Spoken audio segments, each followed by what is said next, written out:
ಎಲ್ಲವೂ ಸರಿ ಇದೆ ಅಂತ ಹೇಳುತ್ತಲೇ ಒಳಗಡೆಯಿಂದ ದೋಣಿಗೆ ತೂತನ್ನ ಕೊರೆಯುವಂಥದ್ದು ರಾಜಕಾರಣ ಅಂತ ಸಂಸದರಾದ ಬಸವರಾಜ ಬೊಮ್ಮಾಯಿ ಅವರು ಮಾರ್ಮಿಕವಾಗಿ ಹೇಳಿದರು. ರಾಜ್ಯದ ರಾಜಕೀಯ ಇತಿಹಾಸ ನೋಡಿದಾಗ ಕಾಂಗ್ರೆಸ್ನಲ್ಲಿ ವೀರೇಂದ್ರ ಪಾಟೀಲರು ಅತ್ಯಂತ ಬಲಿಷ್ಠ ಮುಖ್ಯಮಂತ್ರಿಯಾಗಿದ್ದರು. ಅವರ ಅವಧಿಯಲ್ಲಿ ರಾತ್ರೋರಾತ್ರಿ ಎಲ್ಲಾ ಶಾಸಕರು ಬದಲಾದರು. ಮುಂದೆ ದೇವರಾಜ ಅರಸು ಅವರನ್ನ ಬದಲಾವಣೆ ಮಾಡಿ ಆರ್ ಗುಂಡೂರಾವ್ ಅವರು ಮುಖ್ಯಮಂತ್ರಿಗಳಾದರು. ದೇವರಾಜ ಅರಸು ಅವರು 2ನೇ ಬಾರಿ ಸ್ವಂತ ಶಕ್ತಿಯಲ್ಲಿ ಆರಿಸಿ ಸಿಎಂ ಆದವರು. ಎಸ್ ಬಂಗಾರಪ್ಪ ಅವರಿಗೆ 183 ಶಾಸಕರ ಬಲವಿತ್ತು.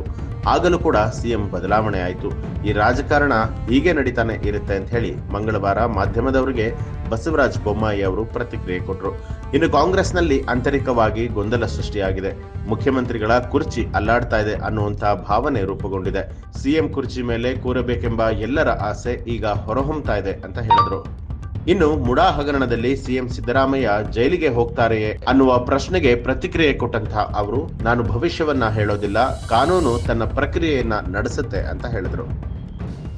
ರಾಜಕಾರಣ ಹಿಂಗೆ ಎಲ್ಲವೂ ಸರಿ ಇದೆ, ಎಲ್ಲವೂ ಗಟ್ಟಿಯಾಗಿದೆ, ಎಲ್ಲವೂ ಸ್ಟೇಬಲ್ ಆಗಿದೆ ಅಂತಾನೆ ಒಳಗಡೆಯಿಂದನೇ ದೋಣಿಗೆ ತೂತು ಕೊರೆಯೋ ಕೆಲಸಗಳು ಮಾಡೋದೇ ರಾಜಕಾರಣ. ನಾವು ಕರ್ನಾಟಕದ ಇತಿಹಾಸವನ್ನು ನೋಡಿದಾಗ ಅತ್ಯಂತ ಬಲಿಷ್ಠ ಮುಖ್ಯಮಂತ್ರಿಗಳ ಸಂದರ್ಭದಲ್ಲಿ ಹೆಂಗಾಯ್ತು ಅನ್ನೋದು ನೋಡ್ತಾರೆ. ವೀರೇಂದ್ರ ಪಾಟೀಲರು ಭಾಳ ಬಲಿಷ್ಠ ಮುಖ್ಯಮಂತ್ರಿಗಳಿದ್ದರು. ರಾತ್ರೋರಾತ್ರಿ ಎಲ್ಲ ಶಾಸಕರು ಬದಲಾವಣೆ ಆದರು. ಮುಂದೆ ದೇವರಾಜ ಅರಸು ಅಂತ 2ನೇ ಬಾರಿ ತಮ್ಮ ಸ್ವಂತ ಶಕ್ತಿ ಮೇಲೆ ಆಯ್ಕೆಯಾಗಿ ಮುಖ್ಯಮಂತ್ರಿ ಆಗಿದ್ದರು. ರಾತ್ರೋರಾತ್ರಿ ಬದಲಾವಣೆ ಮಾಡಿ ಗುಂಡೂರಾವ್ ಅವರು ಮುಖ್ಯಮಂತ್ರಿ ಆದರು. ಬಂಗಾರಪ್ಪ ಅವರು 183 ಶಾಸಕರಿದ್ದರು ಕಾಂಗ್ರೆಸ್ಸಲ್ಲಿ, ಆವಾಗಲೂ ಕೂಡ ಬದಲಾವಣೆ ಮಾಡಿದರು. ಹೀಗೆ ಇದು ರಾಜಕಾರಣದಲ್ಲಿ ನಡೀತಾ ಇದೆ. ರಾಜ್ಯ ಸರ್ಕಾರ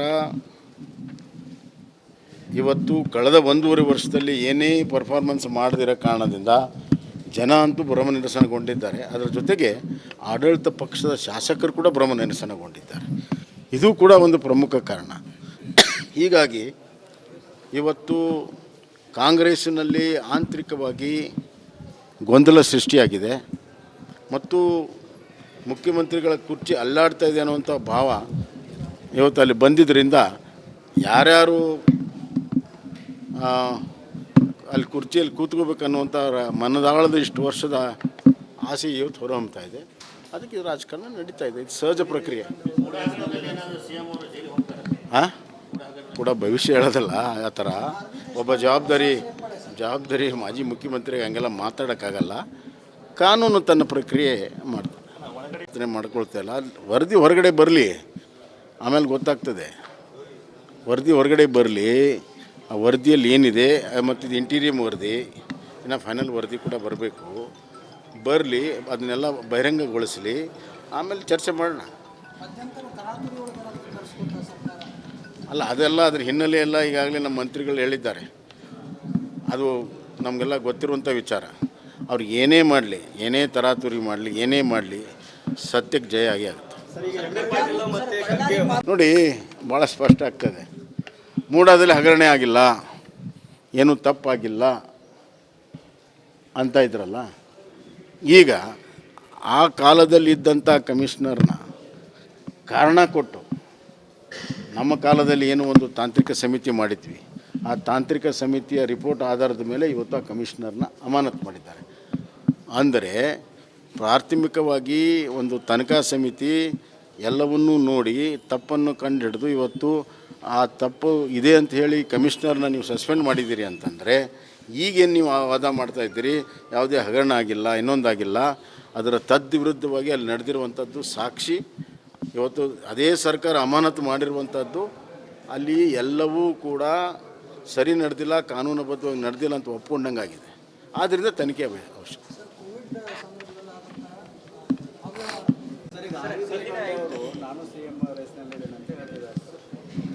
ಅದು ಅವ್ರು ಹಿರಿಯರಪ್ಪ, ಅವ್ರ ಬಗ್ಗೆ ನನಗೆ ವ್ಯಾಖ್ಯಾನ ಮಾಡೋಷ್ಟು ನಾನು ಭಾಳ ಸಣ್ಣವನು ಅನ್ಬೋದು ಮುಂದೆ. ಆದರೆ ದೇಶಪಾಂಡೆ ಅವರು ಹಂಗೆ ಹೇಳಿದಕ್ಕೆ ಕಾರಣ ಏನೂ ಗೊತ್ತಿಲ್ಲ. ದೇಶಪಾಂಡೆ ಅವರು ಹೇಳಿದ ಮೇಲೆ ಅಲ್ಲಿ ಕಾಂಗ್ರೆಸ್ನಲ್ಲಿ ಹಲವಾರು ಪ್ರತಿಕ್ರಿಯೆ ಬಂದಿದೆ.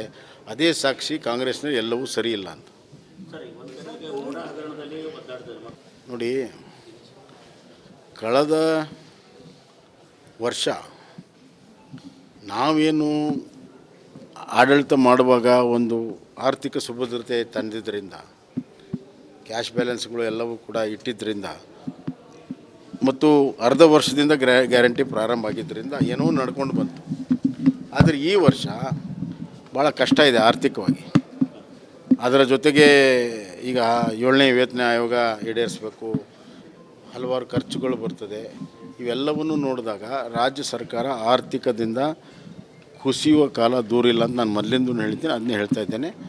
ಈಗ ಅಂಗನವಾಡಿ ಕಾಂಟ್ರಾಕ್ಟ್ ಅಲ್ಲಿರುವಂಥವರು ಅವ್ರ ಸಂಬಳ 3 ತಿಂಗಳು 4 ತಿಂಗಳು ಆಗ್ತಾಯಿದೆ. ಇದು ಪ್ರಾರಂಭ. ಮುಂದೆ ರೆಗ್ಯುಲರ್ ಏನು ಸರ್ಕಾರಿ ನೌಕರರಿದ್ದಾರೆ ಅವ್ರ ಸಂಬಳಕ್ಕೂ ಕೂಡ ಕಷ್ಟ ಬರ್ತದೆ.